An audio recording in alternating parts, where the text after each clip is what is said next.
Welcome to 40,000 Daily Show. Улаанбаатар хотод соёлыг түгэх зорилготой нэвтрүүлгийн маань 17 дугаар дугаар инхүү эхэлж байна. Өнгөрсөн 7 хоногт маш олон сонирхолтой сэдвүүд болж өнгөрлөө. Хавар болсноо гэлтэй хүмүүсийн юм хөдлөж эхэлсэн. Эхний сэдв нэг шаардлагыг хүргэлсэн байна. Энэ юу гэхээр дуучин Ласлин Болтбаатрыг тоглолтоо ирэхийг иргэд болон зэнзүүрийнхэн юм бас шаарддаг байгаа юм байна. Аюут ах минь тоглолтоо хийж бидэндээ өөрийнх нь дуулдаг шиг зөндөө ихээр өсөн хүлээсэн энэхүү тоглолтоо хийгээсэй гэж уриалж байна. Монгол Улсын ерөнхийлөгч өөрийнхөө бүрэн эрхийн хүрээнд хууль санаачлаа.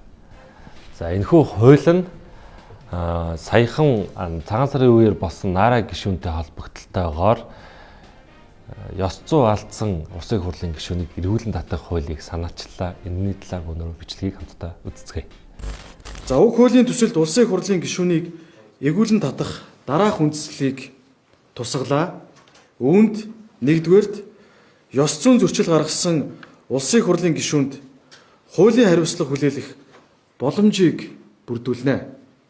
Хоёрдугаарт өргөсөн тангаргаасаа няцаж ноцтой зөрчил гаргасан Улсын хурлын гишүүнийг Улсын хурлын ёс зүйн дэд хороо мөн Улсын хурлын нэгдсэн чуулганаар заавал хэлэлцэж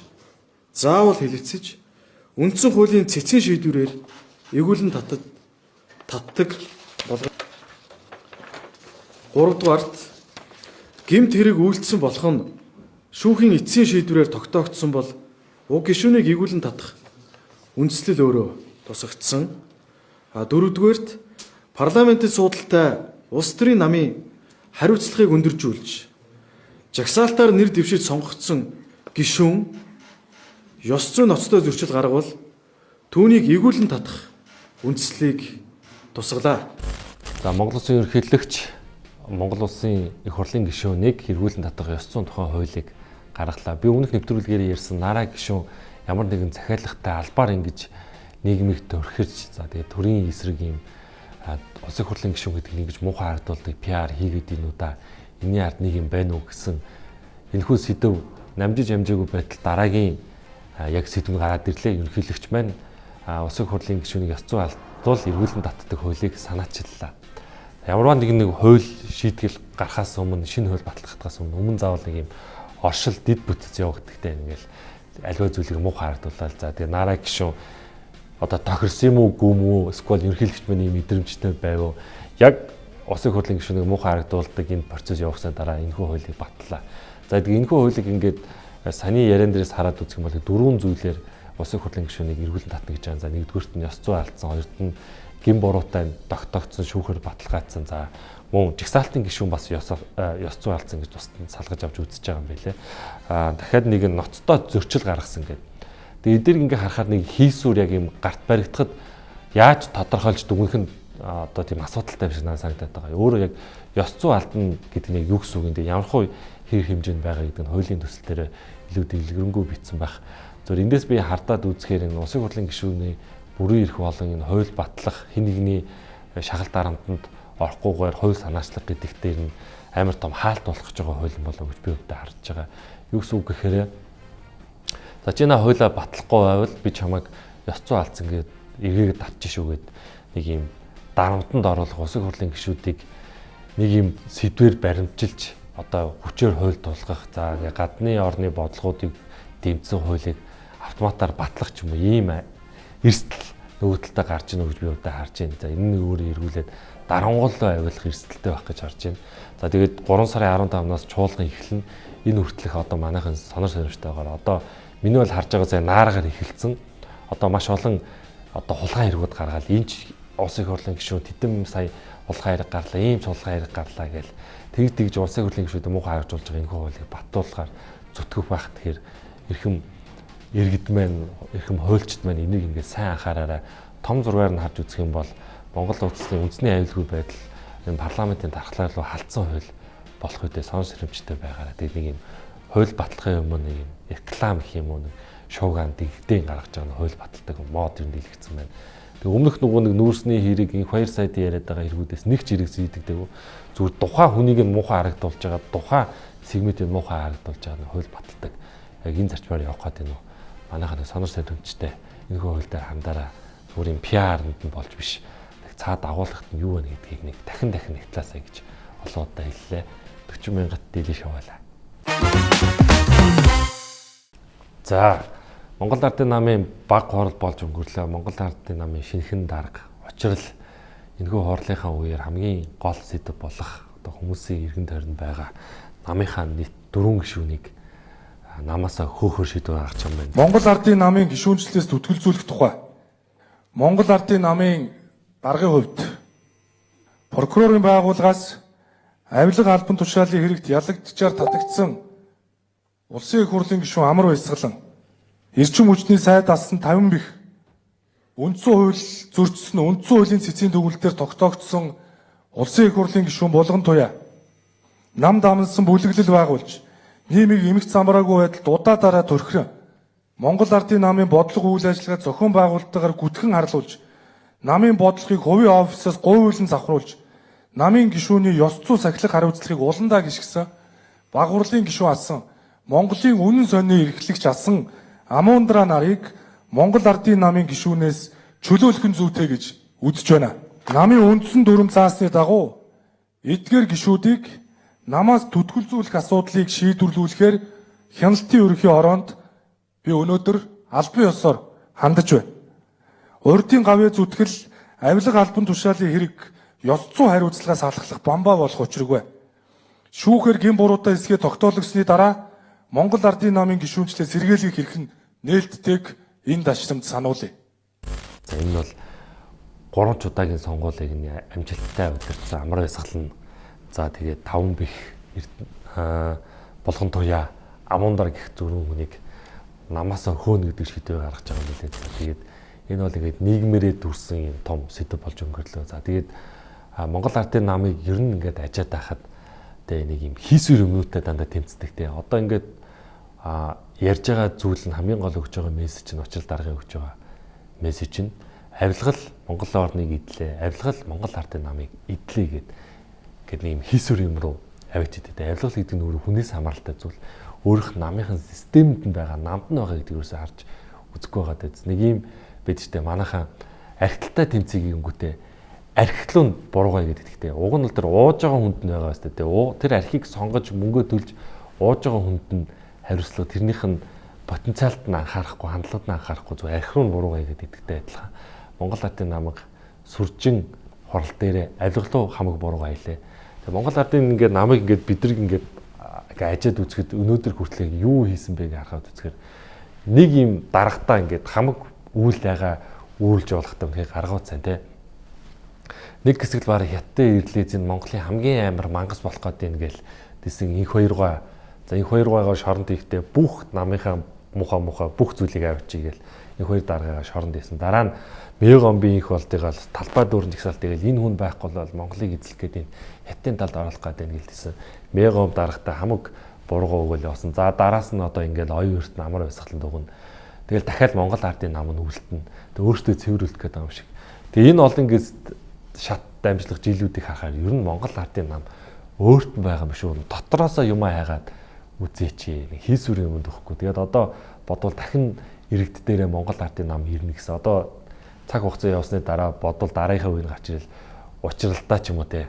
Бүх буруугаа өгөөл. За Монгол Ардын нам дахиад иргэд дээр нэг ийм юмд одоо монголчууд итгэхэ болсон. Ер нь манайх энэ бүх асуудал нь энэ авилгалт биш, энэ хүнд нь биш, намныхын засаглалтын дотоод систем нь бүр ингээд галзарчаад байгаа юм биш үү гэж би өөртөө харж байна. Монгол Ардын намын баг хурал дээр бас нэг сенсацтай сэдэв болсон. Дуучин Алтан жаргал Монгол Ардын намд элсжээ. Бичлэгийг хамтаа үзье. Намын дарга учрал даргыг дэмжих шалтгаан бол надад бас байна. Залуу хүний хурц, соргог, дайчин зан чанар дээр би бол энэ цаг үед нэгдмээр санагдчих. Дуучин Алтан жаргал ингээд Монгол Ардын намд ислээ гэж фэйсбүүкээр дөрөв шуугаал. Хаста буруу дам дагсан бла гэж хүмүүс муулаад лээ. Би өвдөө бол хүмүүсийг бол бүрч илүү их нь өөрийнхөө ихтгэл үнэмшил, үнэт зүйлийг сонгосон нэг намууд руу гэж орж бүр олуулаа ингэж ус төржиж намын тухай ойлголт энэ ус орны талах мэдлэлтэй болоосоо гэж боддог хүсдэг.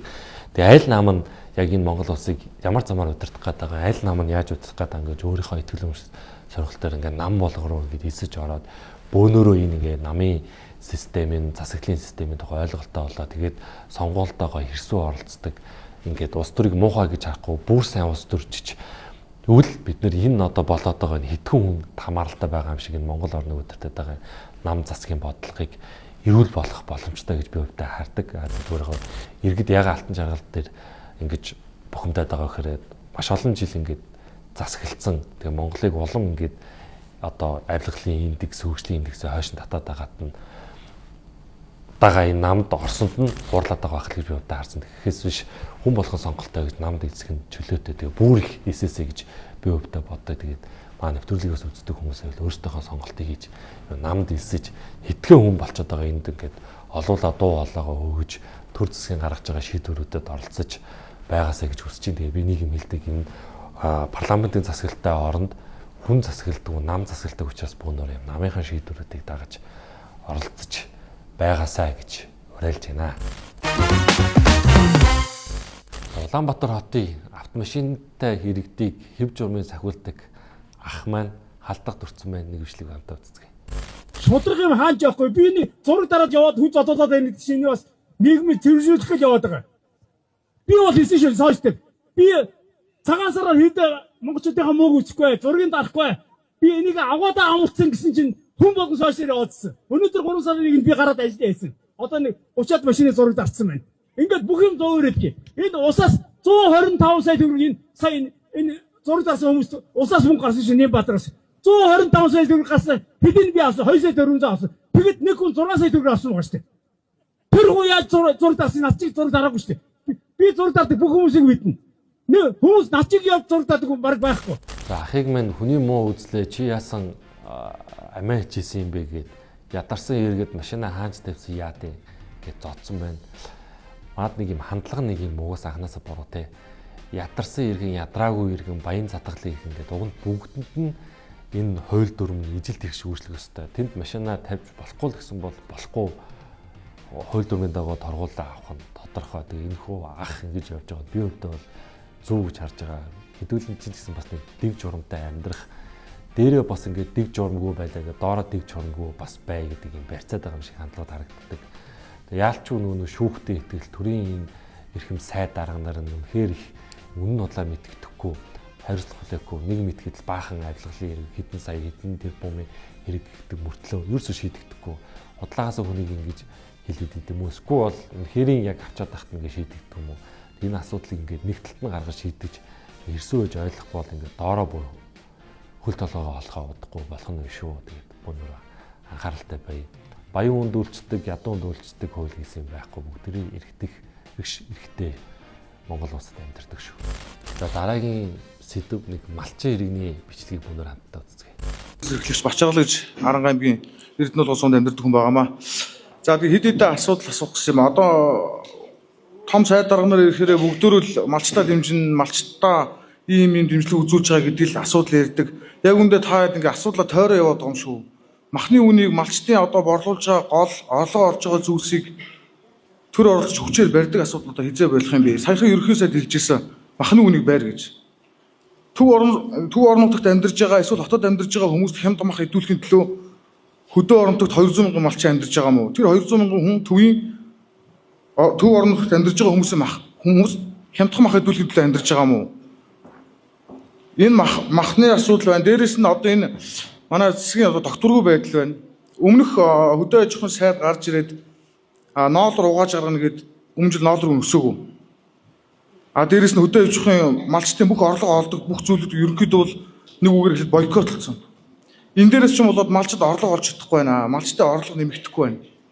За нэгдүгээр асуудал юм байна. Түр яагаад өөрсдөө малчтынхаа орлогыг хаачаад буцаагаад хайрлж хамгаалж ингэ яваад байгаа юм бэ та хэд. Яг гол асуудлаа хөндөхгүй тойроод байгаа юм шүү л гэж байгаа.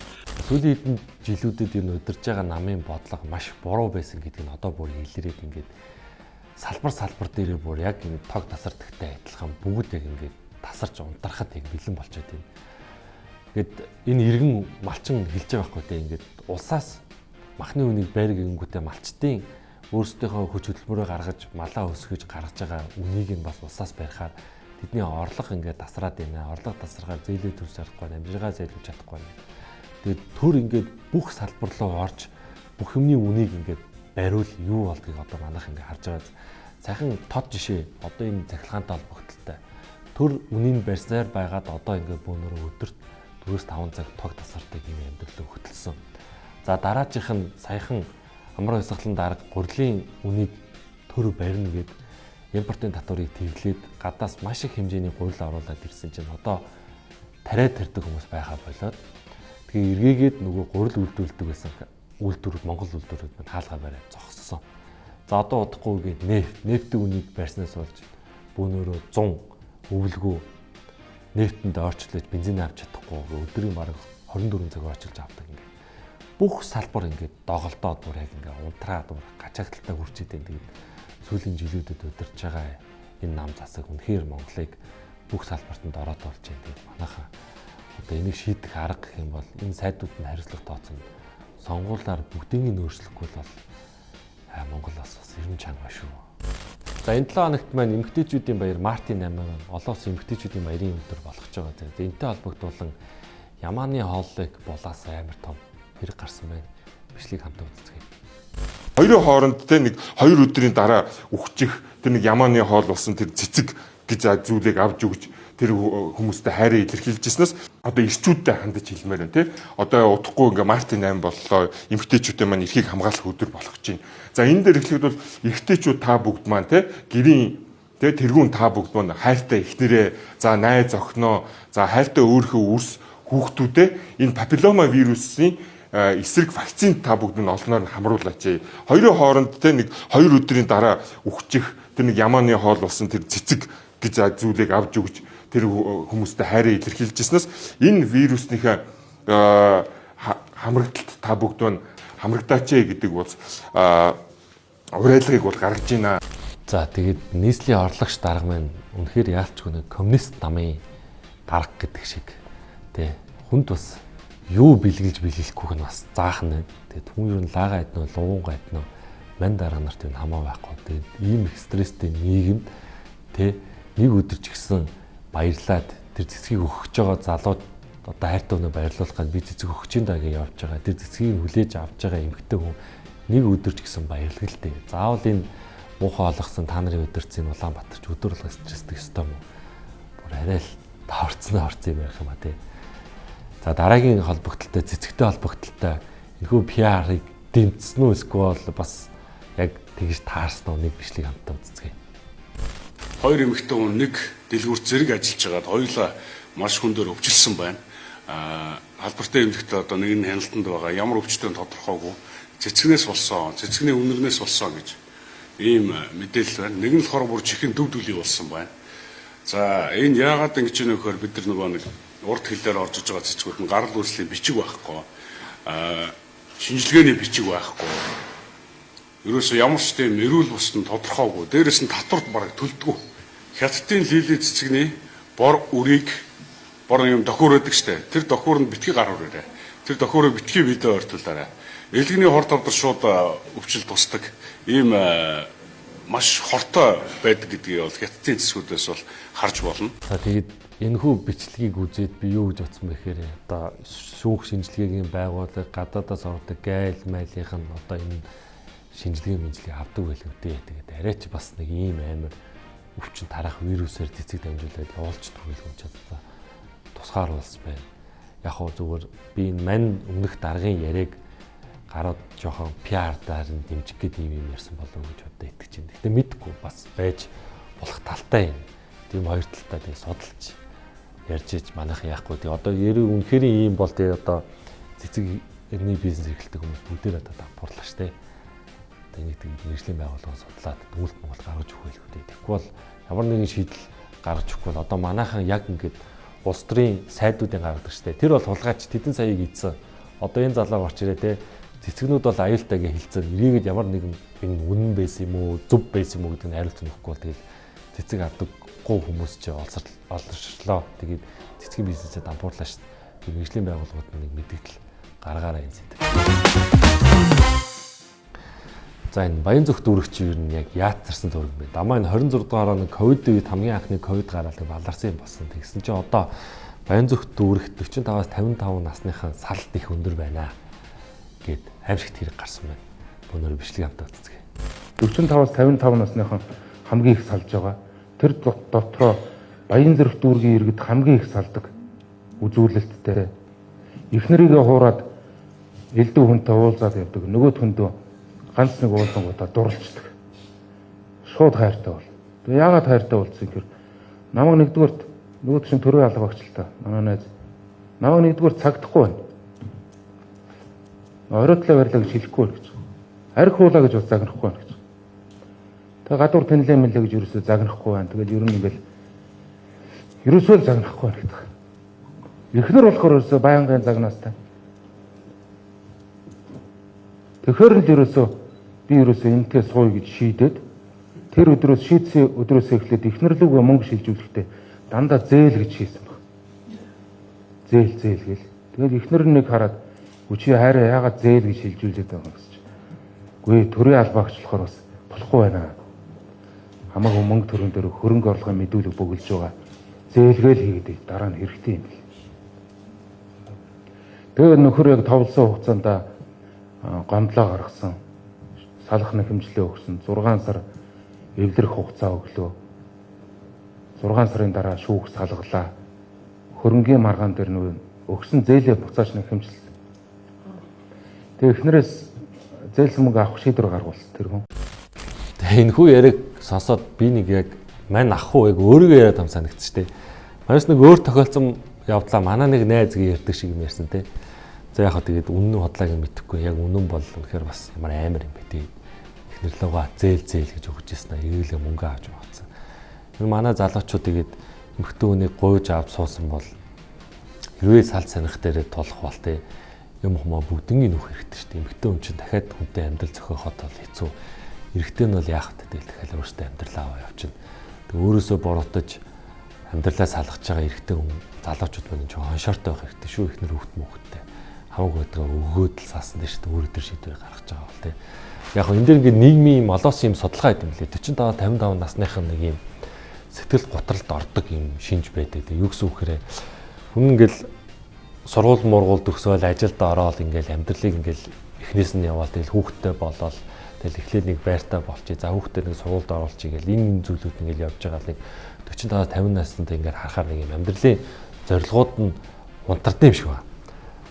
Тэгэл одоо хүүхдүүд нь сургуульд нь тодорхой болсон эхнийх нь ажил дотоод амьдрал нь тогтоод ирэхээр дараагийн зорилго гэдэг юм өгөө болоод ирэхээрээ тэгээ мөн нэг өөрийнх нь насных нь хүрээллүүд нэгээд хамт байжилдаг гэсэн найз нөхдүүд нэгээд хомигдоод ингээ багасаад тэгээ сэтгэл готролд ороод альва янз бүрийн юм донтох эрсдэлтэй болж өөрөөсгүй бол одоо мөрөдө тоглоом өөр янз бүрийн юм руу ингээд донтох юм эрсдлүүд үүсдэг юм л та. Тэгэхээр энэхүү сэтгэл готролд орох үедээ энэ сэтгэл зүйчтэй хандаж өөрийгөө өөр нэг хобби шин зүйлээр уриалж явах нь айгүй зүг юм байлаа шүү дээ. Энийг бас олон улсын маш олон судалгаа эрдэмтүүд бас зөвлөсөн байт юм билээ. Тэгээд сэтгэл готролд орох гэдэг нь ер нь бол хүн хийцгүй аваа нэгэн зүйлд ингээд таашаал авах болдог юм болд юм билээ. Тэгэхээр аль болох өдөр болгоныг аж аргалтай өнгөрүүлэх өөрийнхөө юун зорилготой байгааг ирж хайх хэрэгтэй. 45-аас 55 нас бол хөгшин нас биш одоо залуунаас дараагийн шин зүйлийг сурах, дараагийн шинэ хобби руу ороход бол нээлттэй цаг хугацаа шүү гэж бас хэлмээр байна.